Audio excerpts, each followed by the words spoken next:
Random variables have a pretty simple job. What they do is they take each outcome of an experiment and they map it to a number. In other words, what a random variable is a function mapping the sample space of the experiment to the real line. So, can I pick any function out there that would map the sample space to the real line and expect that function to be a random variable? Only measurable functions can be random variables. We'll briefly look at what measurability refers to. Then we will see that the probability measure or the probability function will continue to be the silent protagonist. When that probability function, capital P, is pushed through the random variable, it will induce on the random variable a probability function. Now the expression probability function is a big deal because it implies that the numbers that this function produces are legitimate probabilities. So we won't take this for granted. We will set out to prove that the induced probability function is indeed a probability function. In other words, that it satisfies Kolmogorov's axioms of probability. That induced probability function can be viewed as the most fundamental characteristic of a random variable. And when we evaluate the induced probability function on a particular interval, from -infinity to lowercase x, we will call that the CDF of the random variable capital X. And any random variable has a CDF, be it discrete, absolutely continuous, or mixed.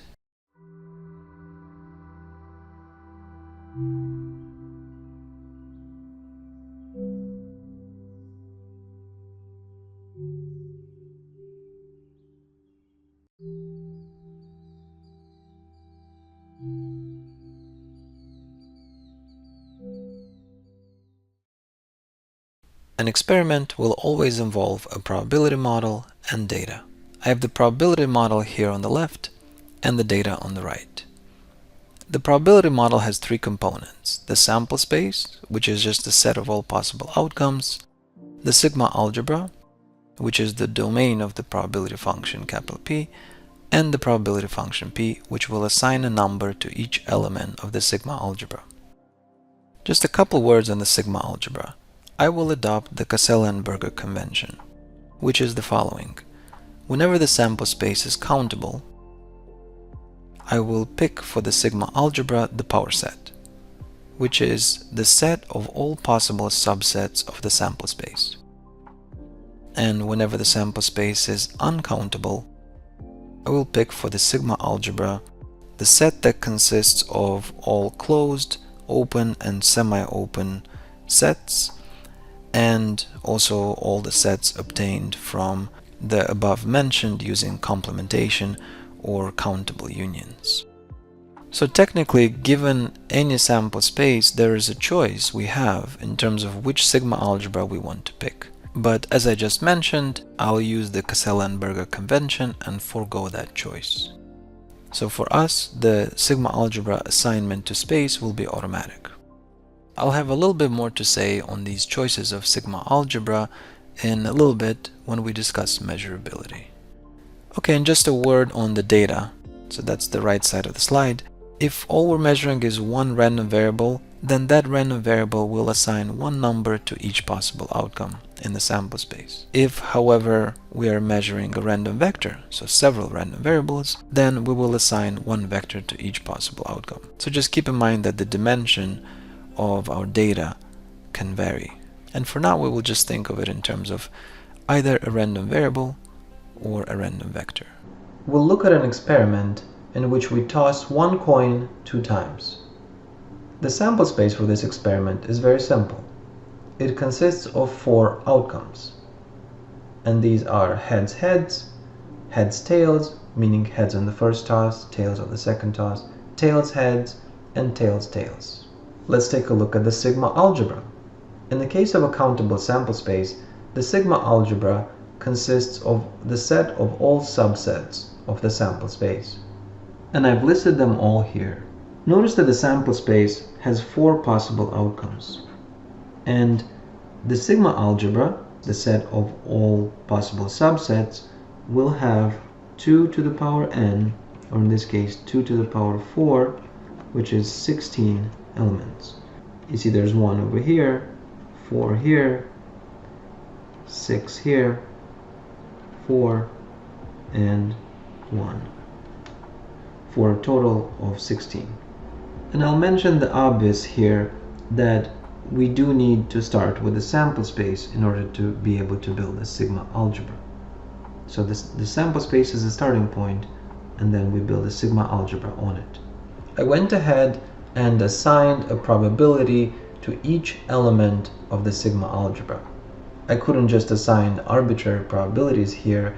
If I wanted capital P to be a legitimate probability function, I had to obey the Kolmogorov axioms.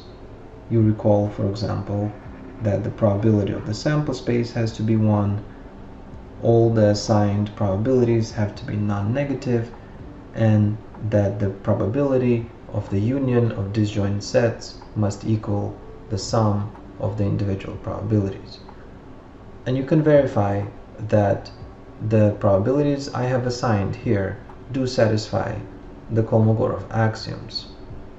Therefore, I have assigned a legitimate probability function P. Notice once more, at the risk of stating the obvious, that you need a sigma algebra in order to be able to spell out the probability function, because the probability function will assign a probability or number to each element of the sigma algebra. So notice that the probability function, capital P, requires a sigma algebra, and the sigma algebra requires a sample space. I have collapsed that dependence of the probability function on the sigma algebra and in turn on the sample space to the very left of this slide, and I'm ready to introduce our first random variable, capital X. The random variable X stands for the number of tails observed in 2 tosses of a coin. And you can see that I brought in here formula 141, which tells us how random variable X uses the original probability function P to induce the probability function P of X on the values of the random variable X. And I have used this formula to evaluate the induced probability function P of X at X equals 1. And how have I done it? Well, to figure out when X takes on the value 1, we have to go back and find the set of outcomes, in this case HT and TH, which the random variable X maps to 1. And having identified the set of outcomes which are mapped to 1, we then look up to see what probability the probability function assigns to this event. And we see that that is 0. And that's the 0 that we bring in here, and that is the induced probability of X evaluated at X equals 1. We then repeat the process for all the other values of X. So let's have a look at how we evaluate the induced probability function at X equals 0. Well, again, we have to identify the set of original outcomes, in this case only HH, that the random variable maps to 0, and we then have to look up to see what probability is assigned by the probability function to this event, and that is 0.5. One more to go. Let's evaluate the induced probability function at X equals 2, and that is 0.5. And that's the 0.5 we see here in the table. Here's what a graphical depiction of the probabilities we have obtained would look like. Because the sample space is countable, any random variable built on that sample space will also necessarily have a countable set of values. We will call such random variables discrete. And for discrete random variables, formula 141, which gives us the induced probability P of x, in fact gives us the PMF, the probability mass function of the random variable x. So where does the randomness of the random variable come from? Well, when the experiment is actually run, only one outcome will turn up. In this case, the outcome that turned up is tails, heads, and that mapped to a value of 1 for the random variable x, and the random variable x is the only random object that we are observing here. So when this experiment is run, all we see is a value of 1 for x. Let's stay with this example of tossing one coin 2 times, but now let's assign a different probability function. In other words, as you see, these 16 probabilities assigned to the 16 subsets of the sample space are different than what we had before. In fact, this time I have assigned probabilities which are consistent with a fair coin and the 2 tosses being completely independent. We can use the exact same process to figure out the induced probability of x by the original probability function via the random variable x. Like we mentioned, in the case of discrete random variables, the induced probability function that comes out of this equation 141 is the actual PMF of the random variable x, and here's a graphical depiction of it. Not much is different in the case when we toss a coin 3 times.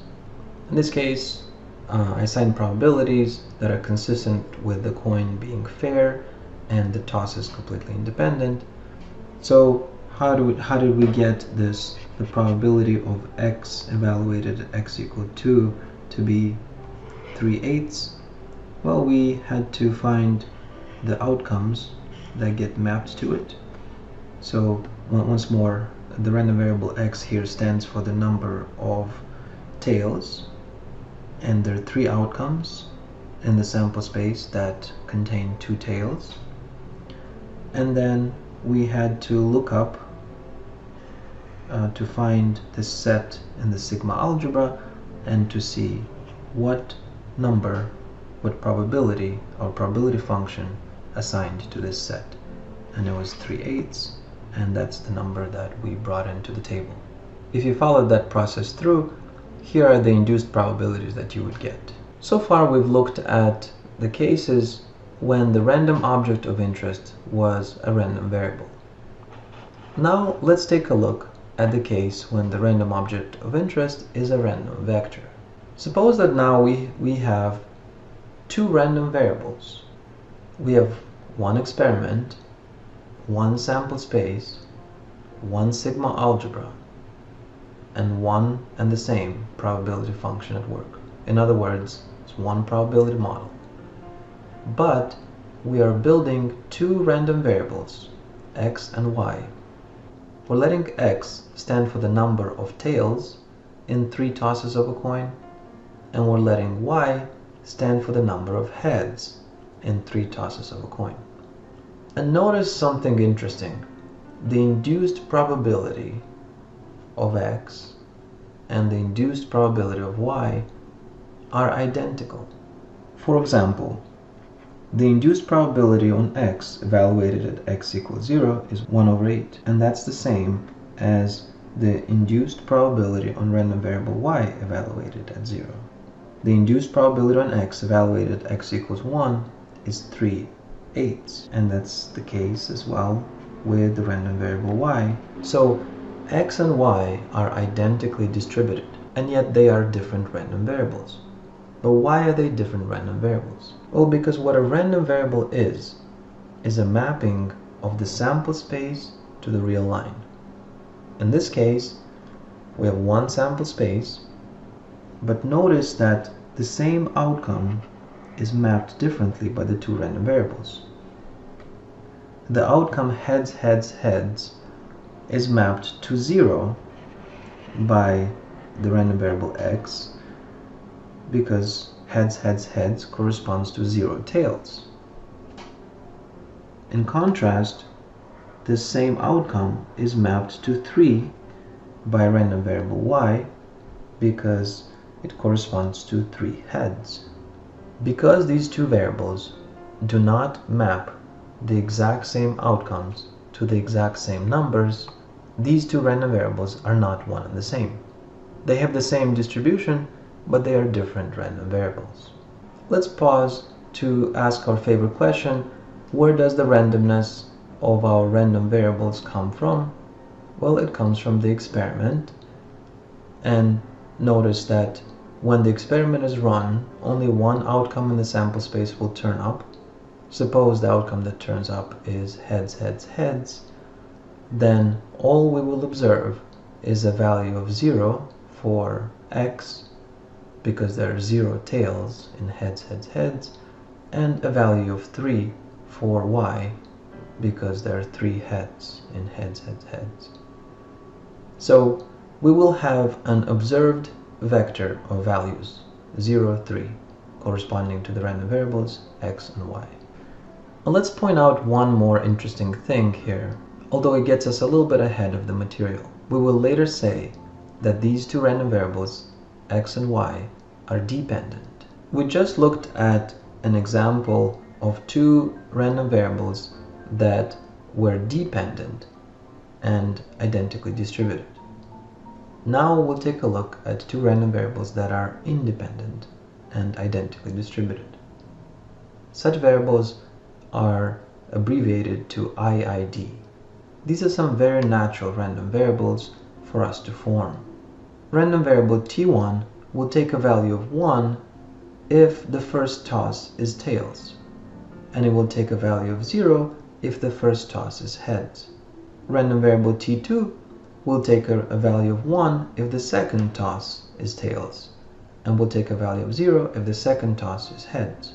Effectively, random variable t1 is an indicator variable for the first toss, and random variable t2 is an indicator variable for the second toss. Here is the induced probability function for each of these two variables. And notice that they are identical. And I've color-coded where these probabilities come from the original probability function. And once more, where does the randomness of these random variables come from? It comes from the random experiment. And when the random experiment is performed, only one outcome in the sample space will turn up. In this case, suppose that it's the outcome heads, tails. Then we will observe a value of 0 for t1 and a value of 1 for t2. There is a misconception that IID random variables, in other words, independent and identically distributed random variables, which t1 and t2 are, there's a misconception that such variables map exactly the same outcomes to exactly the same numbers. But we see that that is not the case. I think the reason for that misconception is that people forget that we have one experiment and one sample space. We do not have a separate sample space for the two IID random variables.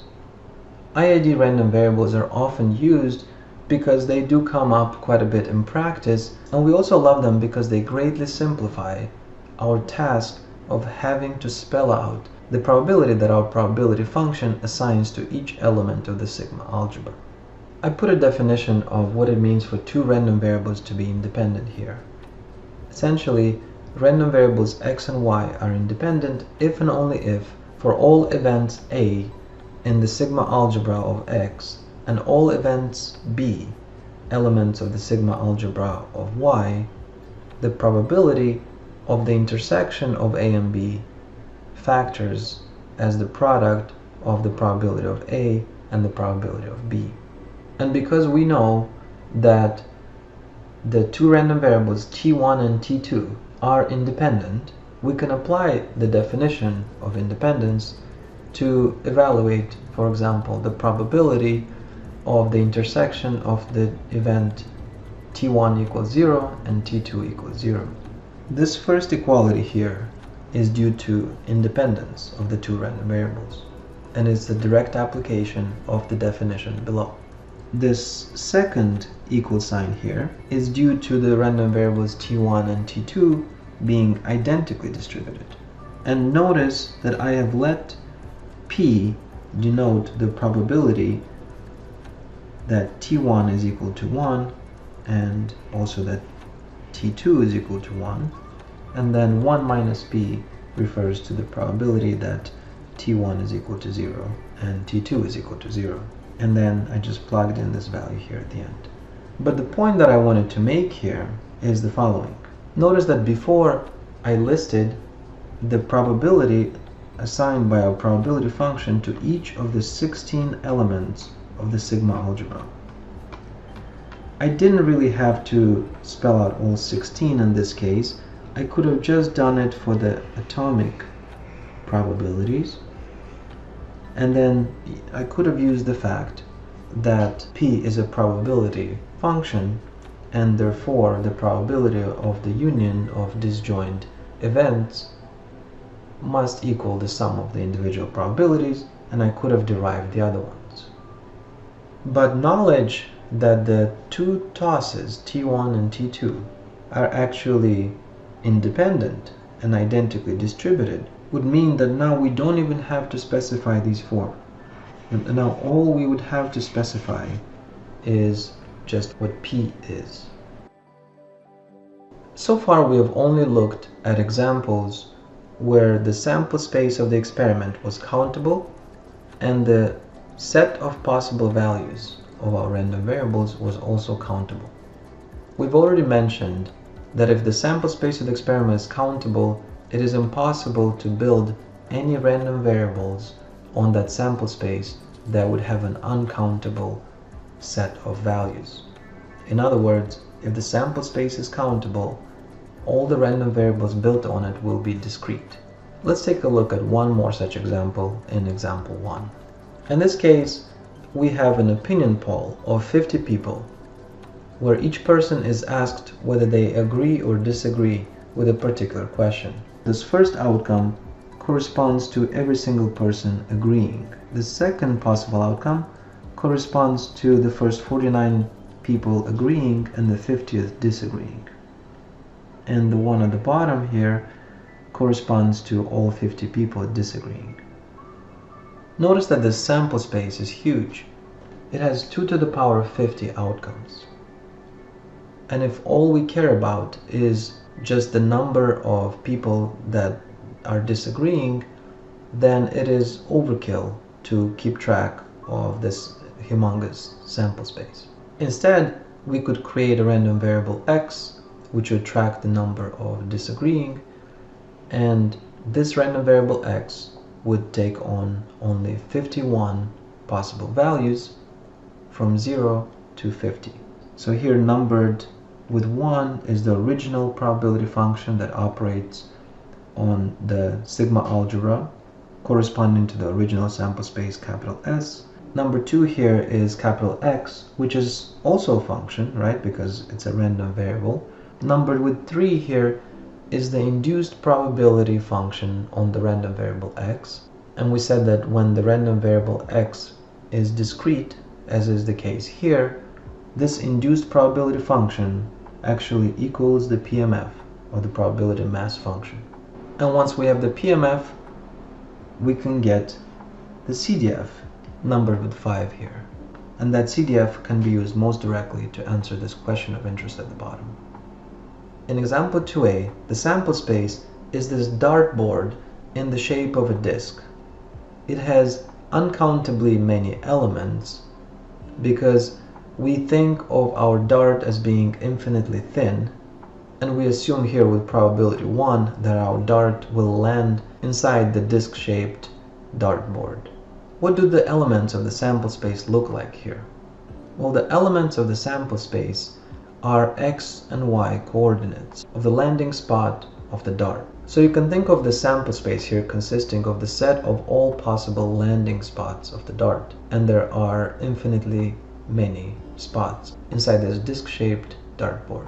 Okay, so we record the x and y coordinate for every potential landing spot, but what we're interested in is neither the x nor the y coordinate, but we're interested in the distance of the potential landing spot from the center of the dartboard.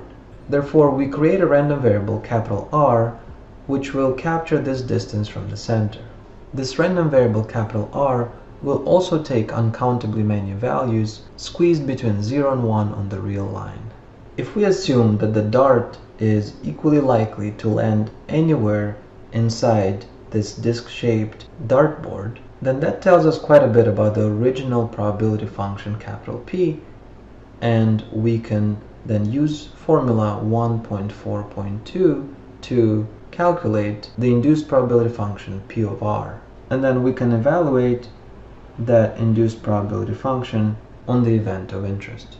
And finally, in example 2b, we have the exact same probability model, right? It's the exact same sample space, the exact same sigma algebra, the exact same probability function. But now suppose that we're interested in the quadrant index as opposed to the distance from the landing spot to the center. So if the dart lands in quadrant 1, we just want to record a 1. And if the dart lands in quadrant 3, we just want to record a 3. So this time, the sample space is still uncountable, but the random variable that we create is countable, indeed finite. Random variable Q is discrete, and for a discrete random variable, we can use either formula 1.41 or formula 1.42 to compute an induced probability function of Q. And once we've done that, we can easily evaluate it on any event of interest. Okay, let's do 3 more things and then we'll call it a day. And we've definitely saved the best for last. So next, we'll look at the fact that a random variable provides us information at 4 different levels. After that, we'll look at what a measurable function is. And then lastly, we'll prove that an induced probability function of a random variable is indeed a probability function. In other words, that it satisfies the axioms of probability. Okay, so let's take a look at the 4 levels of information that a random variable provides. So first, let's talk about the range of a random variable. The range of a random variable is known to us before we even define a probability function. So in this case, we know that x can possibly take on the values 0, 1, or 2. So the range is the first level at which the random variable provides us with information. The second one is what we'll call the support. The support is the subset of the range where the probability density for continuous distributions or the probability mass for discrete distributions is positive. So in this case, we will say that the support of the random variable x consists of just the value 0 and 2. It does not include the value 1. Although the value 1 was a possible value of x, it is included in the range. Notice that once we've defined the probability function, the induced probability function on x assigns a probability of 0 to x taking on the value 1. Therefore, the value 1 is not included in the support. So again, the support is a subset of the range where there's actual non-zero probability. And that's the second level of information that a random variable provides us with.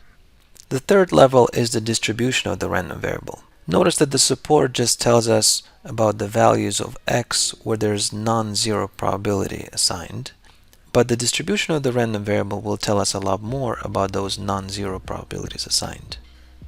And finally, there's the realized value. That's the fourth level of information. When the experiment is actually run, let's say that heads turns up here, which corresponds to a value of 0 for x, because there's 0 tails in heads, and therefore the realized value of the random variable is 0. Now let's talk about what it means for a random variable to be measurable.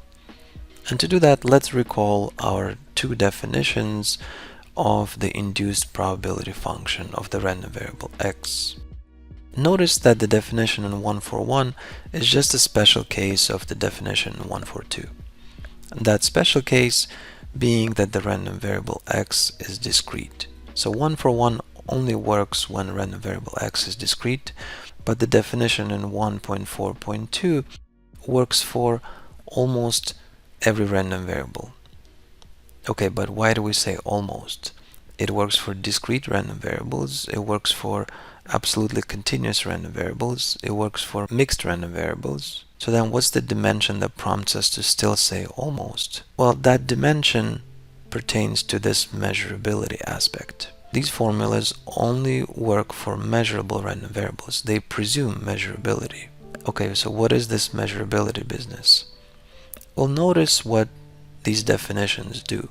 They pick an event of interest in the value space of the random variable x, such as, is the random variable x an element of the set A? And the question is, what is the probability of this event? Well, we don't know it, but we will map it to an equivalent event in the original sample space, capital S, because there we have a probability function that assigns a legitimate probability to every element of the sigma algebra. In other words, to every legitimate event. So that's how these definitions work. Measurability is just the assumption that this table lookup will always work, basically no matter what set A in the value space of random variable x we pick. And let's be clear that the mapping here is not the problem. For any reasonable event A in the value space of the random variable x, we can map back to the set of original outcomes lowercase s that get mapped to A by the random variable. That's not a problem. The problem is that we may have picked a sigma algebra on this original sample space, which does not include that event. And as a result, the original probability function, capital P, would not have assigned a probability to it. But you can probably see already that we are sidestepping all these problems by using the Casella Berger approach. Whenever we're dealing with a countable sample space, as is the case here, we will pick as our sigma algebra the power set, or the set of all subsets of the sample space, and in that case, measurability is guaranteed. In other words, this table lookup will always work, no matter what event A we pick in the value space of the random variable x. It gets mapped back to the pre-image, an event involving the elementary outcomes lowercase s, and that event is guaranteed to be in the sigma algebra, our power set, and therefore there would be a legitimate probability assigned to it by the probability function, capital P. So when the sample space is countable, any random variable we might form on that sample space will be discrete. If we pick as our sigma algebra the power set, then any random variable we can dream up is automatically guaranteed to be measurable. This is not, however, the case when the sample space is uncountable.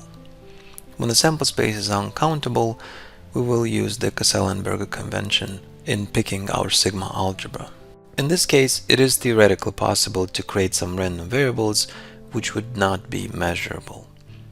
But non-measurable random variables are kind of like deep sea creatures. They certainly do exist, but chances are you will not encounter any of them in your lifetime unless you specifically go looking for them. Okay, only one thing left to show now. Let us recognize that it was a bit presumptive of us to define the induced probability the way we have. Okay, we want to define a function, g, for the event that the random variable x is an element of the set A. Fine, I mean, we are free to create whatever functions we want. But to say that this is a probability function, that's a big deal. We don't just throw the term probability function around, because that's how we define what a probability is. What is a probability? It's whatever a probability function produces. So we pick this candidate function, g, and we'd like it to assign probabilities to events of the type x is an element of A, but we have to show that it is a legitimate probability function. And we'll do that next. And let's look at a particular example, as I think we'll get more intuition this way. The particular example we'll look at is the opinion poll of 50 people, each asked whether they agree or disagree with a certain question. So one outcome here consists of an ordered sequence of letters A and D.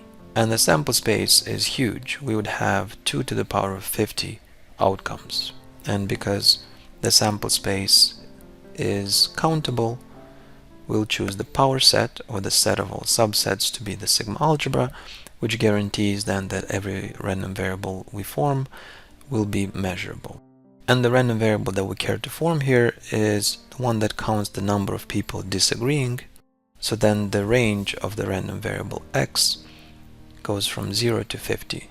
So there are only 51 possible outcomes for the random variable x. Axiom 1 is non-negativity, so then we're basically looking to show that no matter what set A we pick, that the induced probability function of the event that the random variable x is an element of the set A would be non-negative. This one is quite immediate by measurability. Measurability guarantees that this statement of interest translates into a statement involving the original probability function, and we know that the probability function satisfies all the axioms, and therefore it must satisfy axiom 1, non-negativity, so it must assign a non-negative number to any event. In axiom 2, we want to show that our candidate probability function, the induced probability function, assigns the number 1 to the entire real line. So how do we convince ourselves that this is the case? We'll have to recall the two properties of a function. In particular, the first one is called the totality property of a function. X is a random variable and x is a function. Because x is a function, it must satisfy the totality property of a function. And the totality property of a function basically says no outcome is left behind. In other words, it says that every single outcome, so this one included, every single outcome is mapped to a number. No outcome is left behind. Okay, so then if every single outcome of the sample space is mapped to the real line, then the pre-image of the real line will be the entire sample space. And we know from axiom 2 that the probability function assigns the value 1 to the sample space. Axiom 3 would have to be shown that it holds under uncountably many unions, but we'll get the intuition from just showing a simple example of the union of two sets. So if we had set A1 and A2, and if these were pairwise disjoint, then axiom 3 wants us to show that the probability of A1 union with A2 equals the probability of A1 plus the probability of A2. And to show this, we'll have to recall the second property of a function. So we already mentioned the totality property of a function. The second property is the well-definedness. And the well-definedness property says that each outcome is mapped to only one value. So no outcome is mapped to two or more distinct values. And because that is the case, no matter what sets A1 and A2 we pick, as long as these sets are pairwise disjoint, the pre-image of A1 will be some set in the sample space, and the pre-image of A2 will be another set in the sample space. The well-definedness property of a function guarantees that those two sets in the pre-image will be disjoint. And then by axiom 3 of the probability function, we know that the probability of the union of disjoint sets equals the sum of the individual probabilities. And thus we've shown that axiom 3 must hold as well. What's a random variable? Well, the deepest thing, or one important thing to understand about this is, where does the randomness come from? Because we're going to define a random variable as a function, and functions are deterministic, and this is supposed to be random, so where does the randomness come from? The traditional answer to this question is that the randomness in a random variable comes from the random experiment. But that just seems to be kicking the can down the road. Where does the randomness in the random experiment come from? Let's explore that by looking at a particular random experiment, that of flipping one coin 3 times. Fortunately, we understand coins pretty well, and we know that there is nothing inherently random about a coin. The only reason that we cannot tell with certainty whether a coin flip will land heads or tails is that we do not fully observe or understand all the relevant forces that are part of the data generating process. So the reason we cannot tell with certainty whether a coin will land heads or tails has to do with our ignorance or our lack of understanding or ability to observe all the relevant parts of the data generating process. This is just one of 3 sources of randomness that we'll discuss. But this source, due to our ignorance, will often play the biggest role. Okay, so is that the end of the story then? The randomness in the random variable comes from the random experiment, and the randomness in the random experiment comes from our lack of understanding the data generating process. No, that is just the beginning. Because we're not interested in just flipping coins and observing outcomes, but we are interested in modeling such random processes. And we do our modeling via a probability space or a probability triple, which consists of 3 elements: a sample space, denoted with capital S, a sigma algebra, denoted with a calligraphic B, and a probability function or a probability measure, denoted with a capital P. Okay? So this is how we will model the randomness that we see in the random experiment. And it is that function, capital P, which will embody the randomness. And this probability function or probability measure, capital P, is chosen so that it would reproduce the variability that we see when we run the random experiment repeatedly. In other words, if we were to repeat this random experiment of tossing one coin 3 times, if we were to repeat this experiment 1,000,000 times, we would get an empirical distribution of the outcomes. That empirical probability distribution of the outcomes should very closely match our theoretical probability function or probability measure, capital P.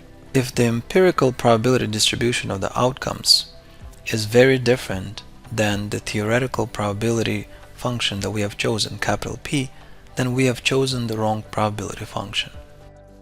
I remember reading some interesting points on randomness in Ivar Eklund's book, The Broken Dice. He talks about why is it that we view a game of dice as random, but a game of billiards as sport? And why is it that with practice we get better at billiards, but I personally haven't met anybody who has gotten better at predicting the outcome of rolling a pair of dice. And he has one sentence in there that says, one might perfectly imagine a civilization in which the rolling of dice would be a sport and billiards a game of chance.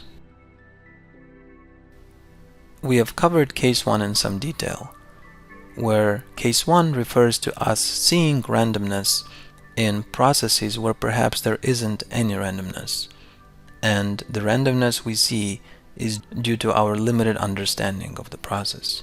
Now let's look at case 2, which will cover those situations, those processes in which randomness is inherent. You see here a picture of a Geiger counter. A Geiger counter is an instrument that detects ionizing radiation and reports it as counts.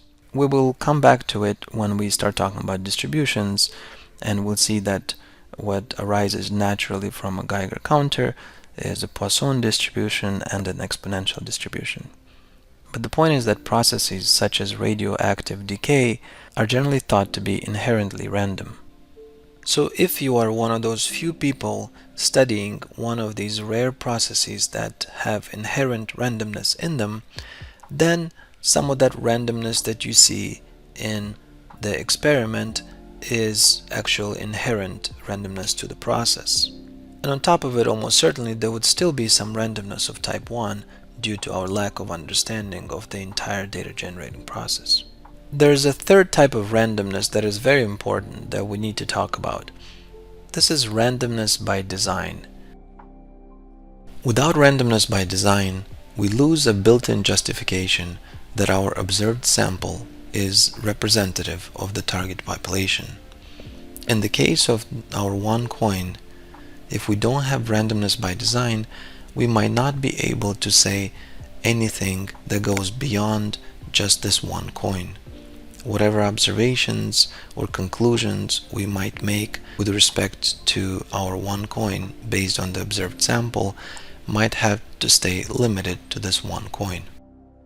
If we do have randomness by design, then our conclusions can transcend the sample and can pertain to the broader population from which this one coin was obtained. And usually in statistical inference, our goal will be to make statements about the broader population from which our sample was obtained.